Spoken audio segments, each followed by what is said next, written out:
प्रिय मित्रों, सीएमपीसी YouTube channel पर आपका एक बार फिर से स्वागत, अभिनंदन।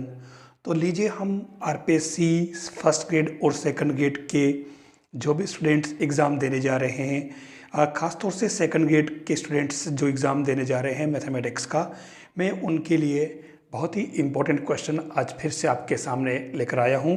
आरपीएससी के जो पेपर्स मैंने प्रीवियस पेपर जो सॉल्व करवाए हैं उन्हीं के साथ साथ मैं कुछ खास क्वेश्चन आपको डेली करवा रहा हूँ ताकि आपको आरपीएससी का एग्ज़ाम देने में काफ़ी सुविधा रहे और आप अच्छा स्कोर कर सकें। तो लीजिए हम स्टार्ट करते हैं। आज इसके अंदर जो मैंने क्वेश्चन लिए खास तौर से दीर्घवृत्त, वृत्त, परवलय, अतिपरवलय ये टॉपिक लिए हैं, यानी कि सर्कल है, पैराबोला है, हाइपरबोला है या फिर एलिप्स है, इनके क्वेश्चन लिए। मैं सबसे पहले जैसे हमारे सामने जो क्वेश्चन आ रहा है आप ध्यान से देख लें। पहला क्वेश्चन है, उस समबाहु त्रिभुज का क्षेत्रफल जिसके परिगत वृत्त का समीकरण x² + y² + 2gx + 2fy + c = 0 है होगा। ठीक है, अब मैं एक बार इसके ऑप्शन बताऊं, इसका सॉल्यूशन बताऊं, उसके पहले आपको इस प्रकार के वृत्त का समीकरण थोड़ा सा जानकारी हो जाए। तो इसमें आपको दो चीज़ें ध्यान में रखनी है। सबसे पहले बात तो एक तो ये वाली बात कि उस वृत्त का समीकरण जिसका केंद्र ए बी और उसकी त्रिज्या r हो। तो सीधी सीधी बात है, इसको अपन x - a² + y - b² = r² से लिखेंगे। अगर आपके वृत्त का केंद्र 0 0 मूल बिंदु हो और उसकी त्रिज्या जो है r = a हो, तो ये आपके वृत्त होगा इस प्रकार का। ठीक है, फिर मैं इसके अंदर एक बात और देना चाहूँगा कि अगर आपके पास पहले से ही वृत्त का समीकरण दे रखा है जिसको कहते हैं वृत्त का मानक या फिर व्यापक समीकरण, ध्यान रखना ये बहुत ज़्यादा इम्पोर्टेंस रखता है और ये होता है आपके x² + y² + 2gx + 2fy + c = 0। इस वृत्त का केंद्र जो होगा -g - f और त्रिज्या r जो होगी वो g² f² - c का रूट। ये आपको इसके अंदर ध्यान रखना होगा। ये खास टॉपिक है इसलिए मैंने इसकी बेसिक जानकारी आपको दे दी। बस इस बेस पे अपन आगे बढ़ेंगे कि इसके क्वेश्चन कैसे होंगे। तो देखिए हमारा जो सबसे पहला क्वेश्चन जो इसने दिया है, उस समबाहु त्रिभुज का क्षेत्रफल जिसके परिगत वृत्त का समीकरण x² + y² + 2gx + 2fy + c = 0 है होगा। तो आप देखें इसके अंदर इसके जो ऑप्शन दे रखे हैं आपके सामने वो है ए वाला 3√3/4 g² + f² - c² unit, B √3/4 g² + f² - c² unit, सी 2√3/4 बाकी एज इट इज़ और डी वाला 5√3/4 बाकी एज इट इज़। ठीक है, तो यहाँ थोड़ा सा आपको समझना होगा कि आप सबसे पहले देख लें आपका जो सर्कल होगा, इसने क्या कहा कि परिगत वृत्त का समीकरण दे रखा आपको और आपको इस त्रिभुज का क्षेत्रफल ABC का क्षेत्रफल निकालना। हम जानते हैं कि समबाहु त्रिभुज है तो इसका होता है √3/4 साइड का होल स्क्वायर। अब हमारे पास अगर AB या BC या AC में से कुछ भी आ जाए हमारा काम हो जाएगा। अब देखिए यहाँ पर सबसे खास बात जो समझने वाली बात ये है कि ये परिगत वृत्त है तो यहाँ पर OA, OB, OC बराबर होंगे और इस पर AD इस पर लंब होगा। ठीक है, आपको ये बात पता होनी चाहिए कि इस त्रिभुज का अगर ये वाला कोण, क्योंकि त्रिभुज समबाहु है तो प्रत्येक कोण 60 डिग्री होगा, तो ये वाला अगर 60 डिग्री है तो आपके ये वाला भी 60 डिग्री होगा। सबसे खास बात ये। ठीक है, हम एक काम करते हैं इसके अंदर, क्योंकि वृत्त दे रखा है तो इस वृत्त की त्रिज्या OA, OB, OC आपके √g² + f² - c हो जाएगी। अब हम इसके अंदर हम एक काम करें, हमारे को BC निकालना, BC भुजा। आधार है ना, एक साइड आ जाएगी, तो बी सी बराबर 2 इंटू √3/2 ओ बी हो जाएगा।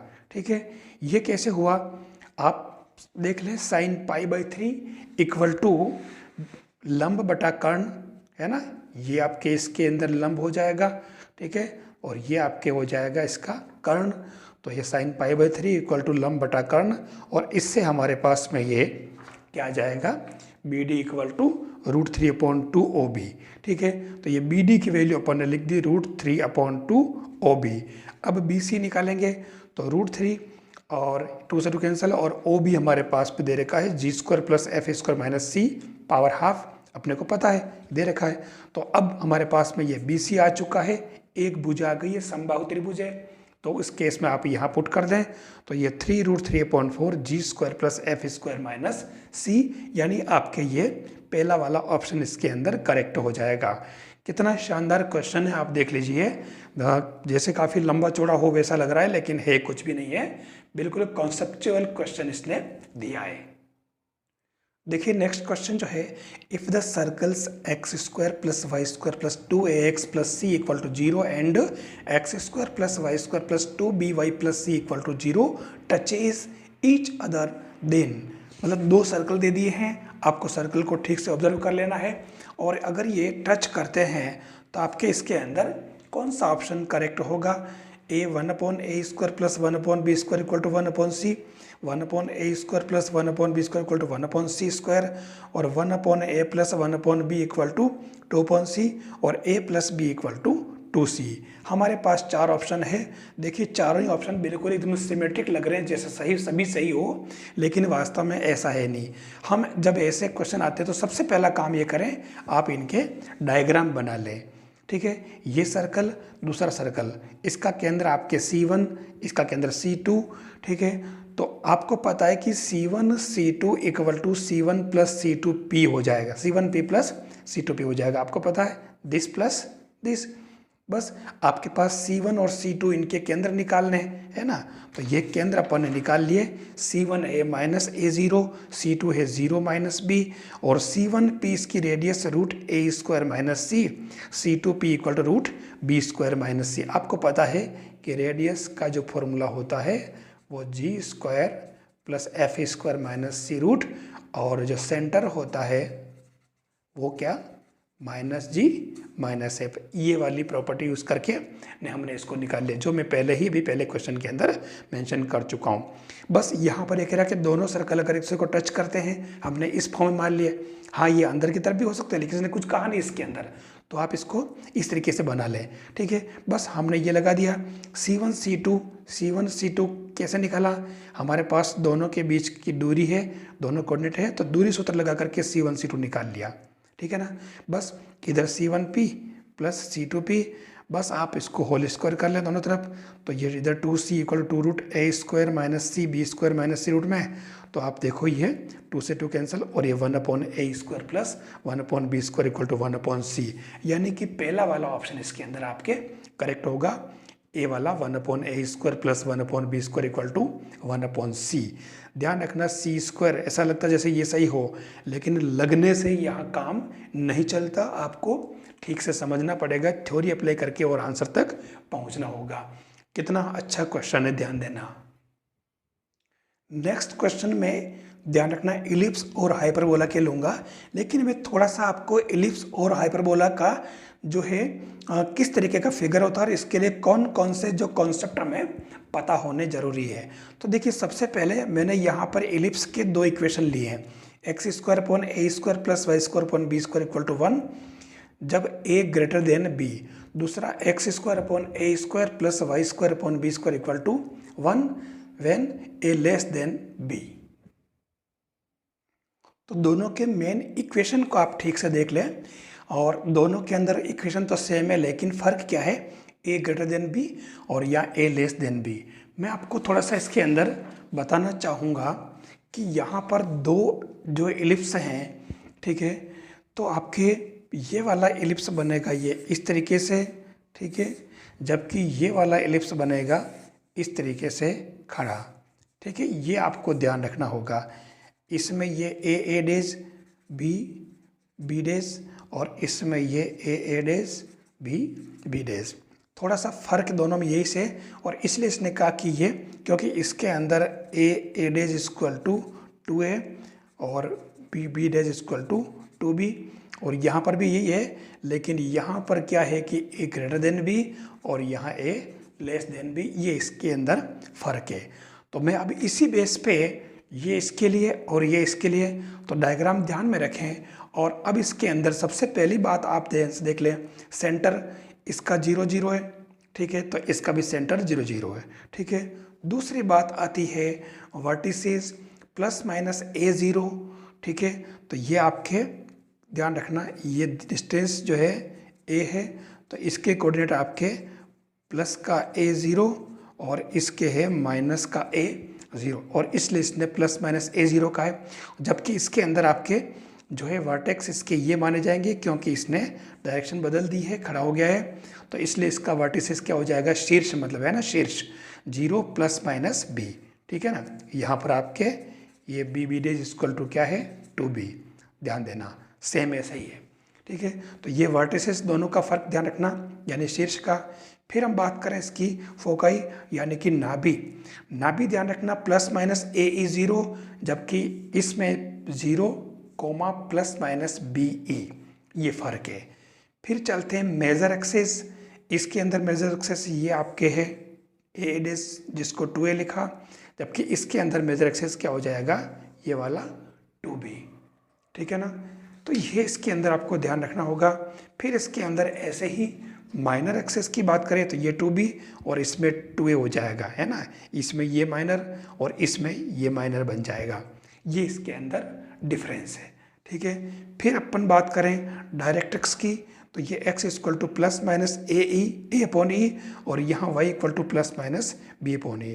डायरेक्ट्रिक्स मतलब क्या, इससे इधर और इधर होता है, एक रेखा होती है x equal to minus a upon e और इधर x equal to plus a upon e, ऐसे इसकी डायरेक्ट्रिक्स इधर होगी इधर, ठीक है ना, ये आपको ध्यान रखना होगा।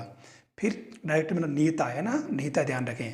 फिर एसेंट्रिसिटी की बात करें तो ये e square equal to 1 minus b square upon A square होगा। वास्तव में यहाँ पर आपको b square equal to A square 1 minus E square, ये वाला फॉर्मूला याद रखना है। ये जो e square equal to 1 minus b square upon A square इसी से बना है, ठीक है। और इधर जो है आपके e square equal to 1 minus a square upon B square हो जाएगा। मतलब क्या फ़र्क पड़ा, ये जो इसकी जगह आपके a square equal to b square 1 minus E square बन जाएगा, ठीक है। इससे आपके ये, तो ये देख लो, ये इसके अंदर दोनों में आपके ये बी अपॉन ए और ये ए अपॉन बी रहेगा इसके अंदर। फिर हम बात करें लेटस रेक्टम नाभिलंब की, नाभिलंब की लंबाई जो होती है ये वाली होती है एल डैश जो फोकस से गुजरती है, ये आपके दोनों एस और एस डैश फोकस है इसके, प्लस माइनस AE0 वाले। तो ये जो नाभिलंब है एल डैश ये आपके 2b स्क्वायर अपॉन ए, जबकि इसके अंदर 2a स्क्वायर अपॉन बी हो जाएगा, ठीक है। और सबसे जो लास्ट में जो टॉपिक आता है वो फोकल डिस्टेंस यानी कि नाभि जीवा की लंबाई या नाभि दूरी a प्लस माइनस EX, जबकि इसके अंदर b प्लस माइनस EY हो जाएगा। तो ये आपके एक पूरा सिस्टम है जो आपको याद रखना होगा दीर्घवृत्त के लिए, कि 2 तरह के दीर्घवृत्त बनेंगे ये दोनों, और किस तरीके से इसके अंदर इनके फॉर्मूले चेंज होते हैं, जो आपको इसको ध्यान में रखना होगा, ठीक है ना। अब अपन इसके बेस पे इसके क्वेश्चन करेंगे। क्वेश्चन दिया है the eccentricity of the ellipse x square upon A square plus y square upon B square equal to 1 if its latus rectum is equal to 1/2 of its major axis is. 4 option आपके पास given है और चारों में से correct है। Eccentricity मतलब उत्केंद्रता है ना, ई, ये कह रहा है कि जो है वो लेटस रेक्टम मतलब एसेंट्रिसिटी पूछी ई की वैल्यू, और एक लेटस रेक्टम जो है वो किसके इक्वल है 1/2 ऑफ इट्स मेजर एक्सिस। तो लेटस रेक्टम पढ़ लिया 2b स्क्वायर अपॉन ए, और ये b स्क्वायर की वैल्यू पुट कर दी इसने यहाँ पर a square 1 minus E square, मैंने आपको बताया था अभी b square equal to a square 1 minus E square ये यूज़ कर लिया इसके अंदर। तो लेटेस्ट रेक्टम की लेंथ को अपन ऐसे भी लिख सकते हैं। मेजर एक्सेस आपके पास में है, ये आपके 2a, ये दोनों आपके पास आ चुके। अब इसने कहा कि आपके लेटेस्ट रेक्टम जो है वो मेजर एक्सेस का हाफ है, तो हाफ कर दिया। बस हाफ करते ही ये a बचा, तो ये a से a कटा और इससे अपन ने 1 minus E square equal to half, तो e square equal to 1 minus 1/2 यानी कि ई इक्वल टू 1/√2। तो ये इसके अंदर आपके बी वाला ऑप्शन करेक्ट है। ठीक है, बस ऐसे ही क्वेश्चन आपको ठीक से समझ के करने हैं। नेक्स्ट क्वेश्चन कह रहा है शंकव 3x² plus 4y² minus 6x plus 8y minus 5 equal to 0 का लेटेस्ट रेक्टम है, नाभिलंब की लंबाई। 4 ऑप्शन में से आपके एक करेक्ट है। अब यहाँ हमें नहीं पता कि ये दीर्घवृत्त है या अतिपर्वल है। हम इसको दीर्घवृत्त के फॉर्म में सेट करते हैं, और वो कैसे करेंगे आप देखना। मैंने इसको ऐसे एडजस्ट किया है, इस 5 को तो इधर शिफ्ट कर दिया, और ये 3x² और ये जो है इन दोनों में से मैंने 3 कॉमन ले लिया। x² माइनस 2x, यहाँ मुझे कुछ जोड़ना घटाना इसलिए मैंने जगह छोड़ दी, प्लस इसमें और इसमें से मैंने 4 कॉमन ले लिया, तो y² प्लस 2y, यहाँ पे मैंने जगह छोड़ दी। अब इसको पूर्ण वर्ग के लिए यानी परफेक्ट स्क्वायर बनाने के लिए क्या करना पड़ेगा, ये +1 माइनस 1 प्लस 1 माइनस 1, तो ये आपके क्या बन गया देखिए, 3x minus 1 whole square minus 3 plus 4y plus 1 whole square minus 4 equal to 5। अब इन 3 और 4 को अपन उधर शिफ्ट कर दें। ठीक है, तो ये क्या बन जाएगा आपके, देखो ये 3 तो इसके नीचे चला जाएगा, है ना, और 4 भी इसके नीचे चला जाएगा, और ये 3 और 4 उधर जा करके 7 प्लस 5 12 हो जाएगा। अब इस 12 को आप इनके नीचे लो या 1 बनाओ, क्योंकि अपने को मानक रूप में बदलना है। x² अपॉन a², ये प्लस में ही आ रहा था, प्लस ही रख दो, अपॉन b² इक्वल टू 1, ये अपना इधर 1 बनाना है। तो ये 12 इधर ले आओ, 12 इधर लाते ही आपके ये क्या बन जाएगा, x minus 1 whole square plus y plus 1 whole square upon 3 equal to 1। ठीक है, ये आपके पास आ चुका। देखिए अब इसने का लेटेस्ट रेक्टम का है, तो यहाँ आपने को कुछ करना ही नहीं है। a² equal to 4, b² 3। ठीक है, a बड़ा है 20 है, तो नाभिलंब जो है वो हमारा 2b² अपॉन a, तो ये वैल्यू पुट करिए b² की। ठीक है, और ये a की, ये आपके 3 आ रहा, तो ये पहला वाला ऑप्शन करेक्ट है। एक बात मैं कहना चाहूँगा कि इसका केंद्र क्या होगा, इसका केंद्र आपके ध्यान रखना x इक्वल टू 0, क्योंकि इसको आपको पूरे को capital X, y equal to 0, मतलब x माइनस 1 0, y प्लस 1 0, मतलब केंद्र क्या हो गया 1 माइनस 1। तो आप देखिए कि आपका ये जो दीर्घवृत्त बनेगा, वास्तव में अगर ध्यान से देखें तो ये केंद्र का आ रहा 1 माइनस 1, यानी ये इसमें आ रहा है, ध्यान देना, यानी ये दीर्घवृत्त आपके यहाँ बनेगा ओरिजिनली। ठीक है, क्योंकि केंद्र इसका 1 और -1 है, ये आपके 4th क्वाड्रेंट के अंदर। तो ये चीज़ें अपने को पता होनी चाहिए, हमें ये देखिए अगले क्वेश्चन में लूँ उसके पहले जिस तरीके से मैंने आपको पैराबोला का यानी कि एलिप्स का एक सिस्टम बताया था कि किस तरीके से एलिप्स के जो फॉर्मूले होते हैं, सेम वैसे ही मैंने इसके अंदर हाइपरबोला यानी कि अतिपरवलय के भी 2 रूप बताए हैं। इन दोनों को आपको अच्छी तरह समझ लेना है। पहला है x² upon a² minus y² upon b² equal to 1। ठीक है, जबकि दूसरा है -x² upon a² plus y² upon b² equal to 1। ये हाइपरबोला कहलाएगा, और ये वाला कॉन्जुगेट यानी कि संयुग्मी अतिपरवलय कहलाएगा। ठीक है, संयुग्मी यानी कि कॉन्जुगेट हाइपरबोला। अब यहाँ पर भी सिस्टम वही रहेगा, आपको नया कुछ नहीं करना इसके अंदर। देखिए सेम वही चीज़, सबसे पहले आप देख लें इसके वर्टेक्स जो आप जानते हो, वर्टेक्स इसके यानी कि वर्टेक्स के सेंटर इसके 0 0 दोनों में सेम होंगे। वर्टेक्स इसके प्लस माइनस a0 और इधर 0 प्लस माइनस b हो जाएगा, थोड़ी यह मिस्टेक हो गई थी, क्षमा चाहूँगा मैं। तो 0 प्लस माइनस b, और ऐसे ही इधर इसके जो फोकस है ना भी वो प्लस माइनस a0 और 0 प्लस माइनस b। जिस तरीके से अपन इलिप्स के अंदर देख रहे थे दीर्घवृत्त के अंदर, सेम वही प्रोसेस इसके अंदर भी रहेगा। ठीक है ना। फिर इसके अंदर अपन चलते हैं अगला ट्रांसवर्स। देखिए उसके अंदर जो मेजर एक्सेस था हमने उसको इसमें a डेज और b डेज लिखा था। ये उसके अंदर दीर्घवृत्त के अंदर ये जो आपके मेजर एक्सेस कहलाता था दीर्घ अक्ष। ठीक है, और लघु अक्ष, यहाँ दीर्घ अक्ष और लघु अक्ष की जगह क्या है, ट्रांसवर्स यानी कि अनुप्रस्थ अक्ष और संयुग्मी अक्ष कहलाएंगे, ध्यान रखना। ये ट्रांसवर्स यानी कि संयुग्मी अपने अनुप्रस्थ अक्ष और कॉन्जुगेट यानी कि संयुग्मी अक्ष कहलाएगा। दोनों की लंबाइयाँ ये 2a 2b, ठीक है, जबकि इधर 2b और 2a हो जाएगी, ठीक है, कोई विशेष बात नहीं। फिर अपन इनकी डायरेक्ट्रिक्स की बात करें, नियता की, तो यहाँ x equal to plus minus a upon e और y equal to plus minus b upon e. फिर हम चलते हैं एसेंट्रिसिटी। ध्यान देना, देखो eccentricity b square equal to A square E square minus 1, जबकि उसमें क्या था 1 माइनस ई स्क्वायर था, बस ये फ़र्क है। बस यहाँ ए की जगह बी और बी की जगह ए कर देना, तो आपके ये कॉन्जुगेट यानी ये पूरा सारा जो कॉन्जुगेट हाइपरबोला यानी कि संयुग्मी अतिपरवलय का मामला है। फिर चलते हैं लेटस रेक्टम, नाभिलम की लंबाई। तो नाभिलम की लंबाई वही 2b स्क्वायर अपॉन ए जो दीर्घवृत्त में थी, और इधर 2a स्क्वायर अपॉन बी जो दीर्घवृत्त के दूसरे रूप में थी। तो नाभिलम की लंबाई में कोई फर्क नहीं पड़ेगा। और फोकल डिस्टेंस जो है वो आपके e x plus minus a e y plus minus b, किस तरीके से इसमें जो चेंज है, डिफरेंस है, वो आप उससे पहले वाले से आप मैच करके देख सकते हैं। तो ये जो फॉर्मूले आपको इसके अंदर ध्यान में रखने हैं कंपेयर करते हुए, ताकि आपको एक ही बार में ये याद रहेंगे, तो इसके सवाल में आपको दिक्कत नहीं आएगी। नेक्स्ट क्वेश्चन देखिए, इसने मिक्स कर दिया है ellipse x square upon 18 plus y square upon 4 equal to 1 और hyperbola x square upon 9 minus Y square upon 4 equal to 1 की उत्केंद्रताएं एसेंट्रिसिटीज E1 और E2 है क्रमशः।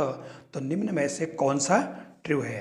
देखिए इसने क्या क्वेश्चन दिया है, बहुत ही प्यारा क्वेश्चन है। पहला ऑप्शन कह रहा है 3E1 square plus E2 square equal to, B वाला E1 square plus 2E2 square equal to 3, C वाला 2E1 square plus E2 square equal to 3 और डी है E1 square plus 3E2 square equal to 2। आप देखिए चारों option कितने symmetric है, जैसे काफ़ी इसमें वो कर रखा हो। तो आप इसको क्या करना पड़ेगा, सबसे पहले दोनों की आपको उत्केंद्रताएं निकालनी पड़ेगी, ठीक है ना, एसेंट्रिसिटीज। तो मैंने दोनों को अलग अलग लिख दिया, देख लीजिए, ये आपका इलिप्स, ये आपका हाइपरबोला। फिर अपन चलते हैं दोनों के लिए, अपन ए स्क्वायर बी स्क्वायर की वैल्यू पुट कर दें। A square 18, b square 4, a square 9, b square 4, ठीक है। हमने दोनों के लगाए दिए फॉर्मूले, b square equal to A square 1 minus E1 square और B square equal to A square E2 square minus 1। कुछ नहीं किया, बस उसके अंदर वैल्यू पुट कर दी हमने। तो देखो E1 स्क्वायर तो आ रहा है आपके 7/9 और E2 स्क्वायर आपका आ रहा है 13/9।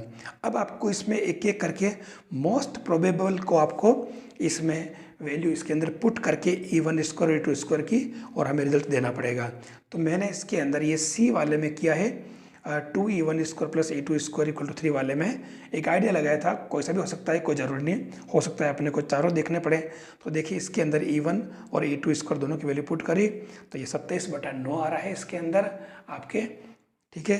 तो ये इसके अंदर 3 आंसर आ रहा है, यानी आपका सी वाला ऑप्शन जो है बिल्कुल करेक्ट है। और बहुत ही अच्छा क्वेश्चन है, आप इसको ठीक से समझें और ऐसे क्वेश्चन अगर बने तो आप आराम से उसको अंडरस्टैंडिंग से कर सकें। लीजिए नेक्स्ट जो क्वेश्चन है, बहुत ही प्यारा क्वेश्चन है। If the eccentricity of the hyperbola x square minus Y square sec square alpha equal to 5 is √3 times the, ध्यान देना, √3 times the eccentricity of the ellipse x square sec square alpha plus y square equal to 25, ठीक है ना। इसकी जो उत्केंद्रता है वो इसकी उत्केंद्रता की √3 टाइम्स है। तो ये कह रहा है कि अल्फा क्या होगा, आपके पास में दे रखा है π/6, π/3, π/4, π/2। आप चाहें तो इसमें अल्फा की वैल्यू इसके अंदर अलग अलग रख करके और उसके बाद भी आपको एसेंट्रिसिटी निकालनी ही पड़ेगी। तो क्यों नहीं हम अपने तरीके से निकाल लें इसको। दोनों इक्वेशन आपके पास में ये आपके हाइपरबोला और एलिप्स का, हमने इसके अंदर दोनों को सेट करके और इनके मानक रूप में लिखें x square upon 5 minus Y square upon 5 cos square alpha 1 और ये एक्स स्क्वायर अपॉन 25, ये यहाँ पर cos square alpha plus y square upon 25 equal to 1। तो इसके अंदर आपके पास इसमें तो ए स्क्वायर 5 और B square 5 cos square alpha, इधर A square 25 cos square alpha और बी स्क्वायर 25 हमारे पास आ चुके। दोनों ए स्क्वायर बी स्क्वायर हमने क्यों निकाले, क्योंकि जो एसेंट्रिसिटी है वो इन ए स्क्वायर बी स्क्वायर पर ही निर्भर है। दोनों के फॉर्मूले देख लो आप, B square equal to A square E square minus 1 या B square equal to A square 1 minus E square. हमने दोनों के अंदर वैल्यू पुट करी, 5 cos square alpha 5 E square minus 1 और 25 cos स्क्वायर अल्फा 25 1 माइनस ई स्क्वायर। कुछ नहीं, इसको अगर सोल्व करोगे तो आपके ये ई स्क्वायर इक्वल टू क्या आ गया, साइन स्क्वायर अल्फा, और इधर आ रहा है e square equal to 1 plus cos square alpha. हमने क्या किया कि जो हाइपरबोला की ई थी इसको तो मैंने ई एच लिख दिया, और इसकी ये जो इलिप्स को लिख दिया ई ई, ठीक है ना। तो ये आपके e h equal to √3 times of e e, ये आपके पास क्या है, गिवन है। बस इसके अंदर आप वैल्यू पुट कर लें। ये देखिए e h equal to √3 times of e e, तो e h square equal to 3 e square, हमने इसके अंदर वैल्यू पुट करी, कुछ नहीं, ठीक है ना। इन दोनों को सेट करके तो ये आपके इसके अंदर ये आपके 3 यहाँ पुट करी वैल्यू 3 आ जाएगा। तो यहाँ पे ये क्या बनेगा देखो, 1 प्लस कोस स्क्वायर अल्फा, और ये 3 माइनस 3 कोस स्क्वायर अल्फा। तो ये क्या आ गया आपके, देख लो, ये तो हो जाएगा 4 कोस स्क्वायर अल्फा, और इधर क्या बन जाएगा ये 2, बस, ठीक है। भले आप कोस में रखो और भले इसको साइन में रखो, कोई फ़र्क नहीं पड़ेगा, आपके ये 1/2 आएगा। भले आप इस रूप में रखो भले इसमें रखो, तो ये अल्फा इक्वल टू क्या आ जाएगा आपके π/4, ठीक है। तो ये इसके अंदर आपके ये सी वाला ऑप्शन करेक्ट है, π/4। बहुत ही अच्छा क्वेश्चन है, ये भी एकदम सेलेक्टेड क्वेश्चन लेकर के मैं आया हूँ आपके लिए, इनको आप ज़रूर पढ़ें। एक क्वेश्चन और देख लीजिए आप, शंकावन 9x square plus 4y square equal to 36 और 9x square minus 4y square equal to 36 की उत्केंद्रताएं क्रमशः E1 और E2 हो, तो आपके इनमें से कौन सा ट्रू होगा। लीजिए, इसने फिर से वैसा ही क्वेश्चन इसने डाल दिया है। पहला ऑप्शन है E1 square minus E2 square आपके 2, और दूसरे में कह रहा है कि E2 square minus E1 square is greater than 2 and less than 3, और ये सी वाला E2 square minus E1 square equal to 2, D वाला कह रहा है E2 square minus E1 square greater than 3। हमने ठीक जैसा पीछे आपने किया था वैसे ही अपन ने दोनों को अलग अलग कर लिया, ये इनको इनके मानक रूप में ले आए, ठीक है। अब इसके अंदर अपन ने इनकी उत्केंद्रताओं के सूत्र लगा दिए। ध्यान देना, ये ध्यान रखना, देखो इसमें है ना ये वाला लगाया है, ठीक है ना, ये जो है माइनस में इसलिए मतलब छोटा है ए, ध्यान देना। तो a square b square 1 minus E1 square, और ये b square a square E2 square minus 1।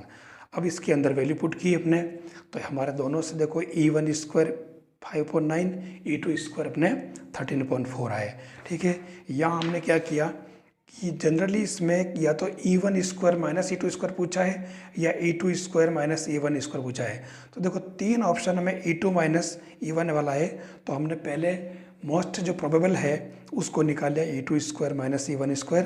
तो ये आ रहा 97/36, जिससे सोल्व करेंगे तो ये 2 पॉइंट समथिंग कोई वैल्यू आएगी। तो आप देख लो 2 से तो ज़्यादा और 3 से कम आ रहा है, मतलब हमारा बी वाला ऑप्शन इसके अंदर करेक्ट है।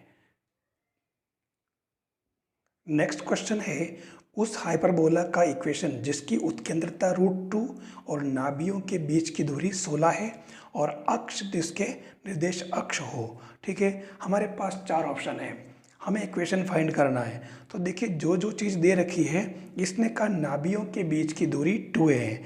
हम जानते हैं कि नाभियाँ होती है प्लस माइनस AE0, और इनके बीच की दूरी 2a मतलब 16 है। तो ये क्या हो जाएगा आपके 2AE बराबर 16, ठीक है। सीधी सीधी बात हमारे पास में ये आ चुका है। अब इसके अंदर अपन एक काम करें, जब E इसके अंदर दे रखा है तो अपन इससे क्या निकाल लेंगे, एक तो अपन इससे A निकल जाएगा। जैसे मान लो E बराबर आपके ये तो हो जाएगा AE इक्वल टू 8, ठीक है। और भले ही आप इसके अंदर वो रहने दें, उसी रूप में रहने दें, कोई फर्क नहीं पड़ेगा, √2 रूप में, और नी भी रखें तो कोई दिक्कत नहीं है। और ये आपके A और E की वैल्यू आपके कितनी √2, तो ये हो जाएगा 8/√2 यानी कि 4√2, मतलब आपके A स्क्वायर आ गया है कितना 4 चौक 16 और 16 दूना 32,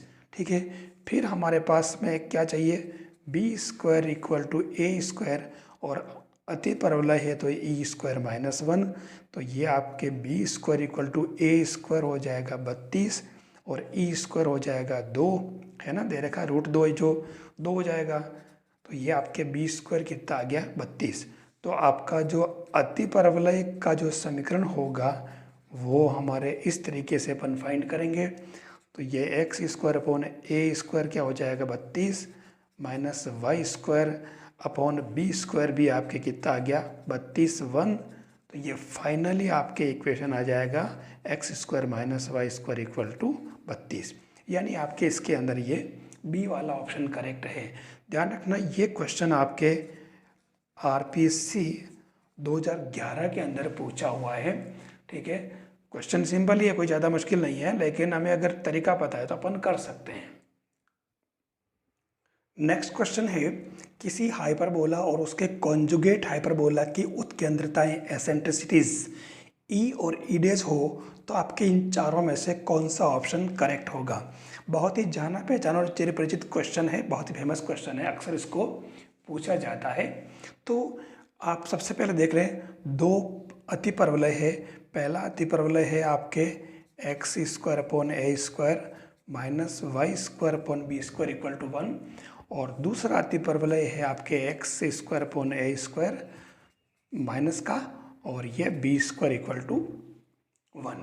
ये दोनों अति परवलय है, तो इसकी उत्केंद्रता आपके पास में ई है और इसकी ई डेज हैं। तो उस केस में आपके ये जो बनेगा ये ई है, तो e square equal to 1 plus b square upon A square बन जाएगा, और इसकी ई डेज स्क्वायर है 1 plus a square upon B square बन जाएगा। जैसा कि मैंने आपको अभी थोड़ी देर पहले इसका पूरा अति परवलय, दोनों ही तरह के अति परवलय के बारे में सारी चीज़ें जो मैंने एक एक चीज़ जो है जानकारी आपको दे दी है।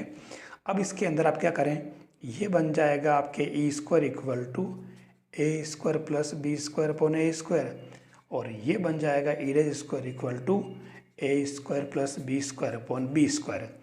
अब आप एक काम करें, इन दोनों को 1 अपॉन करके न आप प्लस करें, तो देखिए ये ए स्क्वायर अपॉन ए स्क्वायर प्लस बी स्क्वायर और बी स्क्वायर अपॉन ए स्क्वायर प्लस बी स्क्वायर, तो आप देखो कि ये 1 आ रहा है, तो आपके ये दूसरा वाला ऑप्शन इसके अंदर करेक्ट हो जाएगा। बहुत ही अच्छा क्वेश्चन है ये भी, और कितनी बारी भी पूछा गया है। नेक्स्ट क्वेश्चन है, किसी आयतीय अति परवलय यानी कि समकोणीय अति परवलय या रेक्टेंगुलर हाइपरबोला की उत्केंद्रता यानी कि एसेंट्रिसिटी क्या होगी, ये पूछ रहा है। हमारे पास 4 ऑप्शन दे रखे हैं, √2, √3, √3/2 और 2/√3। देखिए आयतीय अति परवलय की बात जब करें हम, तो एक जो अति परवलय होता है एक्स स्क्वायर अपॉन ए square Y square upon B square 1, इसके अंदर आपको b इक्वल टू ए मान लेना। तो उस केस में आपका जो अति परवलय क्या बन जाएगा, X square minus Y square equal to A square. इस तरीके का जो अति परवलय होगा वो आयतीय अति परवलय है। अब आपकी उत्केंद्रता की बात करें तो B square equal to A square E square minus 1, B square की जगह आप ए स्क्वायर पुट कर लें, ये तो ये कैंसल, यानी ई स्क्वायर माइनस 1 इक्वल टू 1, तो ये ई स्क्वायर इक्वल टू 2, यानी कि ई इक्वल टू √2 आ जाएगा, यानी कि आपका पहला ऑप्शन इसके अंदर करेक्ट है। तो लीजिए अगला क्वेश्चन है, वृत्त 4x square plus 4y square plus 8x minus 16y plus lambda equal to 0 का क्षेत्रफल 9 पाई स्क्वायर यूनिट हो तो लेमड़ा की वैल्यू क्या होगी। 16 माइनस 16 8 और माइनस 8। यहाँ आपके पास जो सर्कल दे रखा है, तो सर्कल में घुस गए अपन वापस, ध्यान रखना। तो पहले तो इसको आप मानक रूप में ले आएँ, आप 4 से इसको डिवाइड कर दें, तो ये क्या बन जाएगा, X square Y square plus 4 से किया तो ये 2x, 4 से किया तो 4y plus lambda by 4 equal to 0। अब आप इसका केंद्र तो पता ही आप, चलो पहले केंद्र निकाल लें। इसका केंद्र क्या हो जाएगा, -g, क्षमा करें, -g माइनस f, तो ये क्या हो जाएगा यहाँ पर आपके माइनस का 2 और प्लस का माइनस का 2 क्या प्लस माइनस का 1 और प्लस का 2 बन जाएगा। ये इसका केंद्र आ गया। ठीक है, अब आपको क्या करना है, सी आपके पास दे रखा है तो आप इसकी रेडियस निकाल लें, सबसे खास बात, और वो होती है g square plus f square minus c root. तो जी स्क्वायर आपके पास में 1, एफ स्क्वायर 2 यानी कि 4 माइनस सी यानी कि आपके पास में लेमड़ा बाई 4। ठीक है ना, ये आप इसमें डाल दें तो ये आपके पास में आ चुका। देखो इसको भले आप सिंप्लीफाई कर लें तो 4 ने 1 5 माइनस लेमड़ा बाई 4। ठीक है, त्रिज्या आ चुकी है आपके पास में। अब इसने हमारे पास दे रखा है कि वृत्त का क्षेत्रफल एरिया इक्वल टू 9 पाई, यानी कि पाई आर स्क्वायर इक्वल टू 9 पाई, यानी कि आर इक्वल टू कितना आ गया आपके, आर स्क्वायर इक्वल टू 9 पाई से पाई कैंसिल, आप इसको आर मान लें। ठीक है, तो ये आपके रूट में था, तो ये क्या बनेगा 5 minus lambda upon 4 equal to 9। तो ये बन जाएगा आपके क्या, ये इसके अंदर माइनस में है तो ये हो जाएगा 5 9 माइनस 9 लेमड़ा बाई 4, और ध्यान से देखना -4। ठीक है, तो ये आपके लेमड़ा बाई 4 तो क्या आ जाएगा आपके लेमड़ा माइनस का 16। ठीक है, ये आपके बी वाला ऑप्शन इसके अंदर करेक्ट है। बिल्कुल सिंपल सा काम है और अच्छा क्वेश्चन था, इसको भी आप आराम से कर सकते हो।